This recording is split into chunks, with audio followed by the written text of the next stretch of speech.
إن تنصروا الله ينصركم ويثبت أقدامكم. Bismillah walhamdulillah wassalatu wassalamu ala rasulillah. Amma ba'd. Ikhwat fillah rahimakumullah. Al-Imam Ibnul Qayyim pernah menyampaikan syaraful ilmi tabi'un li syarafi ma'lumi. Kemuliaan ilmu itu tergantung kepada kemuliaan objeknya. Semakin mulia objeknya, maka semakin mulia pula ilmu yang mempelajarinya. Demikian pula sebaliknya, semakin minim faedah objek yang dipelajari, maka hal tersebut menunjukkan rendahnya derajat ilmu yang mempelajarinya. Untuk itu, ilmu yang paling mulia secara mutlak adalah ilmu akidah. Karena kita sepakat bahwa tidak ada zat yang lebih mulia daripada Allah Azza wa Jalla. Namun untuk mempelajari ilmu ini, pastikan kita terbebas dari dua hal. Jika tidak, maka kita bisa mencemari akidah itu sendiri. Hal yang pertama adalah hilangkan kesombongan. Perlu diingat bahwa ilmu ini adalah ilmu yang agung. Maka kita butuh wadah yang besar untuk menampungnya. Maka tidaklah kesombongan itu datang, melainkan dia akan mempersempit dada kita. Sebagaimana janji Allah Ta'ala kepada orang-orang yang sombong, Sa'asrifu an ayati alladzina yatakabbaruna fil ardi bighairil haqq. Akan aku palingkan orang-orang yang sombong di muka bumi dari ayat-ayatku.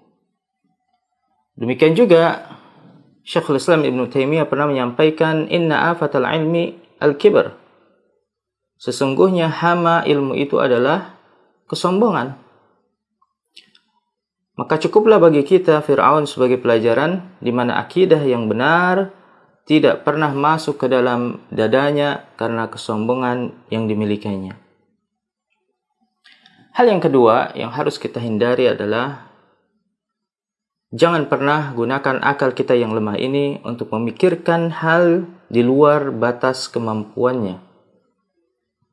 Ketika tidak sampai kepada kita penjelasan terkait kaifiyat, wujud, kemudian jenis, maka jangan pernah paksakan akal ini untuk membayangkannya, lebih-lebih menyamakannya dengan apa yang ada di sekitar kita. Ingatlah, laisa kamitslihi syai', tidak ada satupun yang semisal dengannya. Jika kita sudah menanggalkan dua hal tersebut, insyaallah kita akan siap menerima materi terkait arsy Allah. Terkait arsy Allah, manusia terbagi menjadi 3 kelompok dalam menyikapinya. Kelompok yang pertama adalah mereka yang menolak secara mutlak. Mereka beranggapan bahwa menetapkannya sama saja menyerupakan Allah dengan makhluknya. Karena dia membutuhkan tempat sebagaimana makhluk membutuhkan tempat. Maka mereka ini dengan sombongnya menggunakan akal untuk menolak dalil. Mereka menolak apa yang Allah tetapkan. Kelompok yang kedua adalah kelompok yang menerima, hanya saja mereka kebablasan dengan cara mentakwilnya. Mereka tidak sabar menggunakan akalnya yang lemah untuk menggambarkan bagaimana arsy Allah ini. Sehingga mereka menetapkan apa yang Allah tinggalkan. Yakni yang tidak Allah jelaskan dalam Al-Quran dan As-Sunnah. Kelompok yang ketiga adalah kelompok yang menerima, tapi di waktu yang sama mereka juga tidak mentakwilnya. Inilah kelompok yang selamat, di mana mereka menetapkan apa yang Allah tetapkan dan mereka tinggalkan apa yang Allah tinggalkan. Ketiga kelompok ini Allah abadikan dalam sebuah ayat yang berbunyi, "Wa ma ya'lamu ta'wilahu illallah. Warasikhuna fil ilmi yaqulun amanna bihi kullun min 'indi rabbina." Potongan ayat pertama, wa ma ya'lamu ta'wilahu illallah, ini merupakan bantahan bagi mereka yang mentakwil sifat-sifat Allah, di mana Allah Ta'ala menyampaikan tidak ada satupun yang mengetahui takwilnya kecuali Allah. Kemudian potongan ayat yang kedua, warasikhuna fil ilm, mereka lah orang-orang yang kokoh ilmunya, yang mendalam ilmunya. Ini merupakan pujian bagi mereka yang berusaha untuk adil, menetapkan tanpa mentakwil. Allah sifati mereka dengan orang-orang yang kokoh ilmunya. Dan orang yang berilmu itu bukan hanya mereka yang mampu menggunakan akalnya, tapi juga tahu kapan harus digunakan akalnya. Kemudian potongan yang terakhir, yaquluna amanna bihi kullun min 'indi rabbina. Mereka berkata, kami beriman dengannya, bahwasanya semua ini adalah dari sisi Rabb kami. Ini merupakan bantahan dan celaan bagi mereka yang menolak semua sifat Allah dengan dalih menghindari tasbih dengan makhluknya. Tapi tanpa disadari, mereka terjatuh dalam kesalahan yang fatal, yaitu tidak mengimaninya. Arsy Allah adalah singgasananya. Ialah makhluk tertinggi sebagaimana yang dikabarkan oleh Rasulullah sallallahu alaihi wasallam, "Fa idza sa'altumullaha fas'aluhul firdaus, fa innahu awsatul jannati wa a'lal jannah wa fawqahu arsyur rahman." Jika engkau meminta kepada Allah, maka mintalah kepadanya Firdaus, karena ialah surga yang paling tengah dan paling tinggi, dan di atasnya ada arsy Allah. Dan jika kita perhatikan pada lafaz arsy, bahwasanya semua istiqaqnya, yakni semua kata yang berkaitan dengannya, itu menunjukkan makna yang sama, yakni yang tertinggi dari satu bangunan. Baik itu istiqaq asghar, awsat, maupun akbar. Kita mulai dari istiqaq akbar. Apa itu istiqaq akbar? Yakni kita mengetahui makna arsy dengan cara mengganti huruf akhirnya dengan huruf yang sejenis. Kita tahu arsy diakhiri dengan huruf shin. Jika kita ganti dengan huruf shad menjadi arsun, maknanya adalah rangka atap sebuah bangunan. Biasanya terbuat dari kayu atau baja. Maka dia adalah termasuk bagian yang tertinggi dari satu bangunan. Adapun jika kita ganti huruf shin ini dengan huruf sin menjadi arsun, maknanya adalah tiang-tiang atau pilar yang menopang atap itu sendiri. Dan ia juga termasuk bagian tertinggi dari suatu bangunan. Maka ada kesamaan makna antara arsy, ars, dan ars. Sama-sama merujuk kepada benda-benda yang tertinggi dari satu bangunan.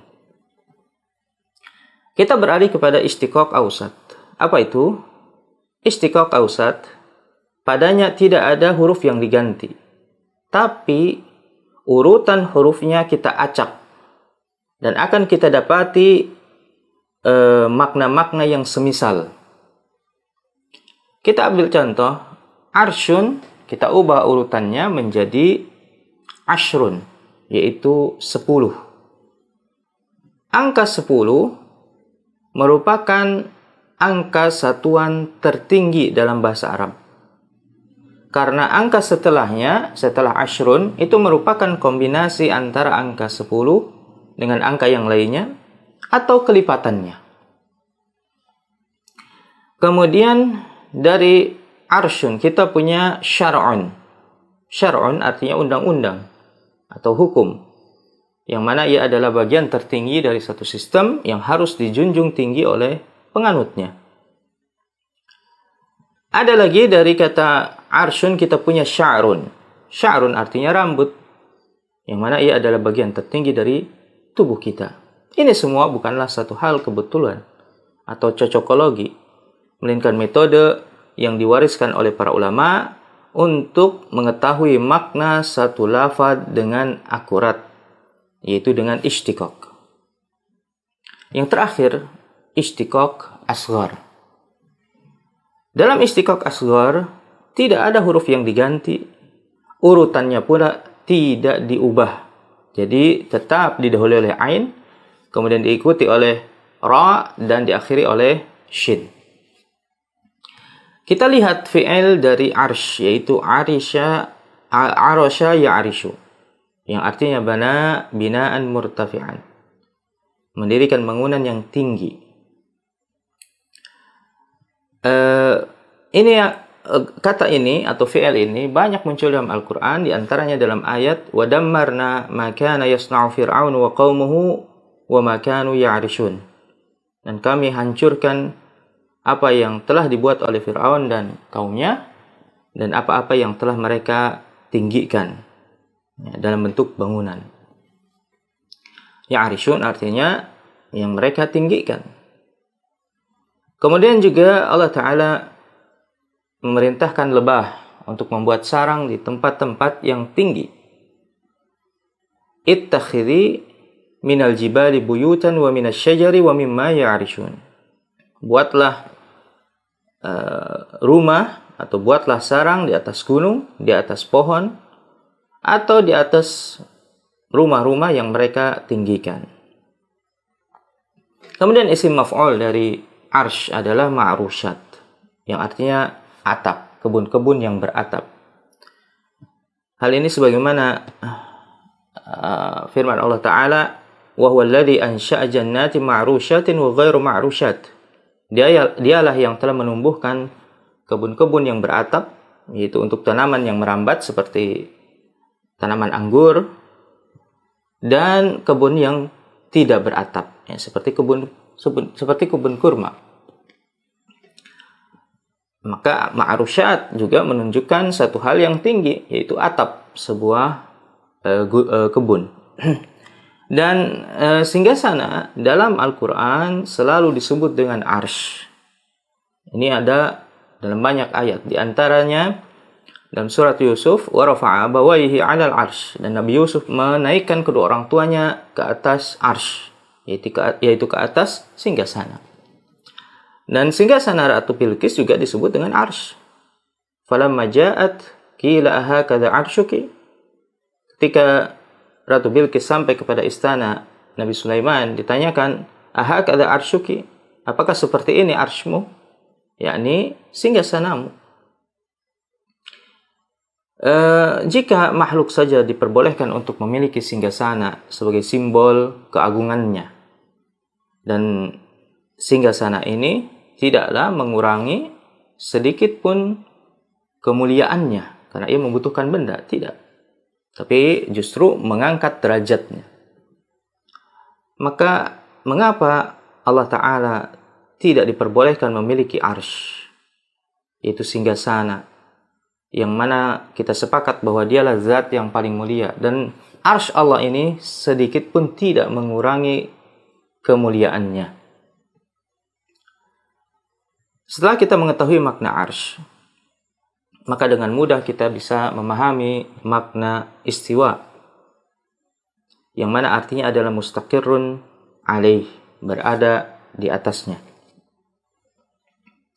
Hal ini sejalan dengan banyak ucapan dari ahli bahasa. Di antara mereka adalah ucapan Al-Imamul Farra, di mana beliau adalah Imamul Kufiyyin fin Nahwi, pernah menukilkan ucapan sahabat Ibn Abbas radhiyallahu anhu terkait makna istawa, yaitu sa'ida. Artinya adalah sa'ida, yaitu naik di atasnya. Kemudian Abu Ubaidah Ma'mar Ibnul Muthanna juga pernah menyampaikan dalam kitabnya Majazul Quran, istawaitu 'alal ba'ir ay a'lautu 'alaih. Ya. Aku naik ke atas unta, aku naik di atas unta, itu bahasa Arabnya adalah istawaitu 'alal ba'ir. Maka istawa artinya adalah ala, yaitu naik. Kemudian Al-Imam Az-Zajjaj dalam kitabnya Ma'anil Quran wa I'rabuhu, beliau menyampaikan bahwa semua kata istawa dalam Al-Quran maknanya merujuk kepada makna bahasa, yaitu irtafa'a. Dan Al-Imam An-Nahas, sahib At-Tufaha fin Nahwi, penulis kitab At-Tufaha fin Nahwi, juga pernah menyampaikan la yusammal istiwa'u istila'an illa idza ghalaba ghairuhu alaih. Tidaklah istawa itu dimaknai dengan istaula, yang artinya menguasai. Ini adalah keyakinan beberapa firqah sesat, di mana mereka mentakwil makna istawa itu dengan menguasai, bukan naik. Karena naik itu sama dengan sifat makhluk. Tapi kata Al-Imam An-Nahas, jika istawa itu dimaknai istaula, ya, istila, yakni menguasai, maka hal itu tidak mungkin terjadi kecuali bahwa benda tersebut pernah dikuasai oleh yang lain. Sebelumnya pernah dikuasai oleh yang lain, kemudian dikalahkan, akhirnya dikuasai. Sebetulnya mudah akal kita menerima makna istiwa jika kita gunakan ia sesuai dengan porsinya. Justru sulit kita menerima makna istawa dengan dipahami sebagai istaula, yakni menguasai.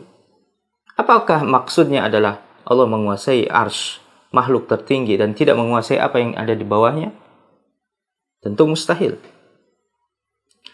Ataukah maknanya Allah Ta'ala menguasai arsy yang sebelumnya tidak dikuasainya? Ini pula mustahil.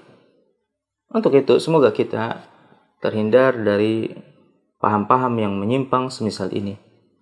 Sallallahu ala nabiyina Muhammad wa ala alihi wa ashabihi wasallam. Assalamualaikum warahmatullahi wabarakatuh.